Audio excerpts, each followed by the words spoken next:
For the past few years, the war drums have been getting louder. Headlines now echo the same alarm. Ethiopia claims Eritrea is ready to wage war against it, wrote Al Jazeera. Ethiopia and Eritrea, a tinderbox for conflict.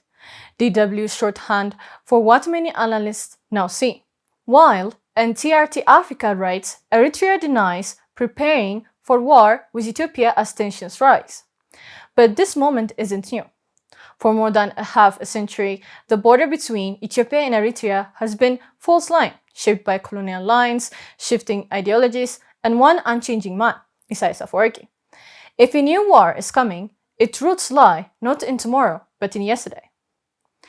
Today's story asks, how did Ethiopia and Eritrea descend again into a war posture, and why does Afewerki remain at the heart of it?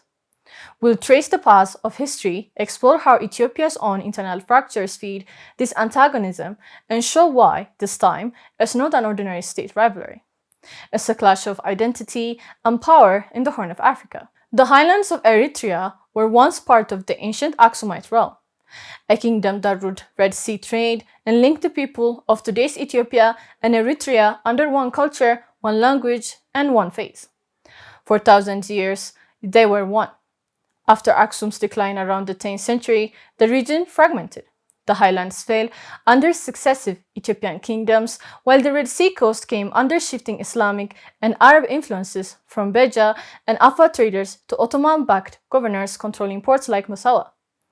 By the 16th century, the Ottomans formally established the Eyalet of Habash, ruling the coastal strip, while the Ethiopian highlands remained independent inland.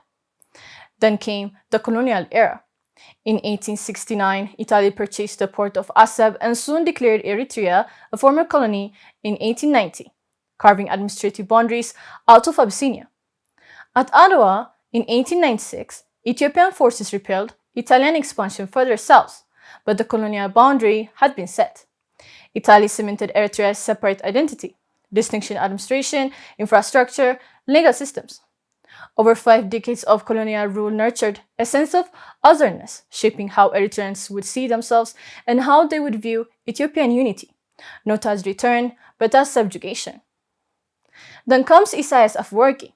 From the liberation struggle of the 1960s onward, he has been the orchestrator of Eritrean resistance and conflicts across Ethiopia. He fought under monarchy, socialism, EPRDF rule, and Abiy's federalism. He fought with the government and against the government of Ethiopia. Whatever the conflict may be, Isaias has remained entrenched in almost all conflicts for the better part of the last 60 years.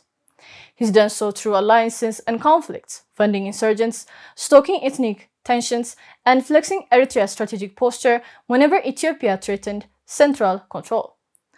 After Eritrea's 1993 independence, he rejected symbolic unity. From 1998 to 2000, Eritrean forces fought Ethiopia over border zones like Badme. During the Tigray War, from 2020 to 2022, Eritrea sided with Addis Ababa, only to return cold once peace talks excluded Asmara. Today, he seems poised to align with the TPLF, his enemy, just 2 years ago, as the new front opens. Ethiopia's recent UN complaint accuses Asmara of arming Tigray hardliners and preparing for war. Eritrea denies the claim, but signs of mobilization persist. Talks of sea access, especially around Assab, obscures deeper motives. Ethiopia isn't blameless here.